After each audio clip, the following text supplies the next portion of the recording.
హల్లెలూయా. అర్థమవుతున్నదా అండి? ఏం చేసినది ఆమె? అమ్మ వాళ్ళ అత్తను వెంబడించింది. వాళ్ళ అత్త భోజనము చేసిన తర్వాత ఆమె భోజనము చేసింది. వాళ్ళ అత్తను గౌరవించింది. తన అత్త తన సమస్తాన్ని కోల్పోయి ఉంటే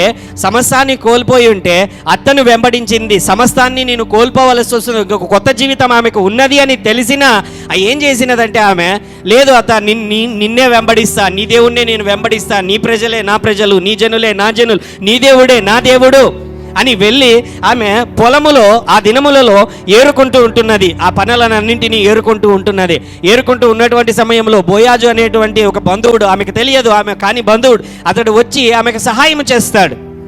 హల్లెలూయా. దాసురాలుగా వెళ్ళినటువంటి దానిని యజమానురాలుగా దేవుడు చేశాడు. హల్లెలూయా. అనేకుల జీవితంలో, అనేకుల పరిస్థితులలో చితికిపోయిన వ్యాపారమా, చితికిపోయినటువంటి బ్రతుక, చితికిపోయినటువంటి పరిస్థితుల, చితికిపోయినటువంటి కుటుంబముల దేవుడు నీ జీవితమును తిరిగి కట్టగలను అనడానికే రూతును సాదృశ్యముగా ఉంచాడు. హల్లెలూయా. అన్నీ పోగొట్టుకున్నది. ఏమున్నదండి? ఆస్తి లేదు చేతిలో, భర్త లేడు, లేకపోతే మామ లేడు, లేకపోతే ఇంకొకరు ఆమెను వివాహము చేసుకోవడానికి వాళ్ళ ఆచారము ప్రకారము ఇంకొక కుమారుడన్నా కూడా అక్కడ లేడు. నేను చాలామంది ఈ వాక్య భాగమును రూతును తీసుకొని ఇదేంటండి ఇది, భర్త అన్న చనిపోతే చెల్లెలు పెళ్లి, తమ్ముని పెళ్లి చేసుకోవడము అనేటువంటి కల్చరు అక్కడ ఉన్నది. అంతెందుకండి, మన పంజాబ్లో కూడా ఈ కల్చర్ ఉన్నది. మీకు తెలుసా తెలీదు, నాకు తెలియదు. మన పంజాబ్లో ఈ కల్చర్ ఉంటున్నది. సిక్కుల రాజ్యంలో, సిక్కుల మతంలో ఈ కల్చర్ ఉంటున్నది. ఏంటయ్యా సిక్కులకు ఎందుకు ఈ విధంగా కల్చర్ పెట్టారు అని అంటే, సిక్కులు ఎక్కువగా వాళ్ళు దేశం కోసం యుద్ధం చేసేసి చనిపోతుంటారు. చనిపోయినటువంటి తర్వాత భార్య మిగిలిపోతుంది. భార్య మిగిలిపోయినటువంటి తర్వాత నెక్స్ట్ ఎవరు చేస్తారని అంటే అతని తమ్ముడు ఎవరైనా మిగిలి ఉంటే వాళ్ళు వివాహం చేసుకోవాలా, వాళ్ళ సంతానాన్ని కొనసాగించాలా, వాళ్ళ పిల్లల్ని కొనసాగించాలా. ఇప్పటికీ ఇండియాలో ఇది జరుగుతున్నది. మన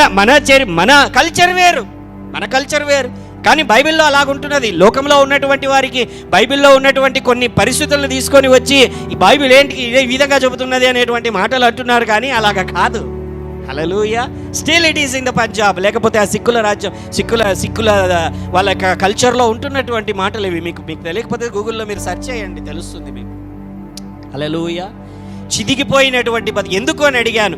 నేను చదువుతూ ఉన్నాను ఎందుకు అని అడిగినప్పుడు చిన్న విషయమే, ఆమెకు భర్త చనిపోయాడు, ఇంకొక వివాహం అనేది దేవుడే చేశాడు. హల్లెలూయా.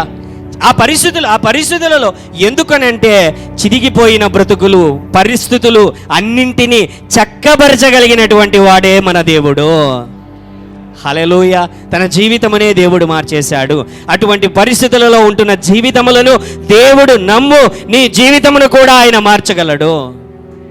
సమస్తాన్ని కోల్పోయి ఏమి నా జీవితము, ఏది నా పరిస్థితి, నా బ్రతుకు ఇంతేనా, నేను ఇంకా నా జీవితకాలం అంతా కూడా ఇలాగ బ్రతకవలసినదేనా, నష్టములోను లేకపోతే ఒంటరితనములోను పరిస్థితులను పోగొట్టుకొని నష్టపోయి మరణం అవ్వాల్సిందేనా అనేటువంటి పరిస్థితులలో ఉన్నటువంటి వారి జీవితములతో పౌలు జీవితం నుంచి మాట్లాడుతున్నాడు.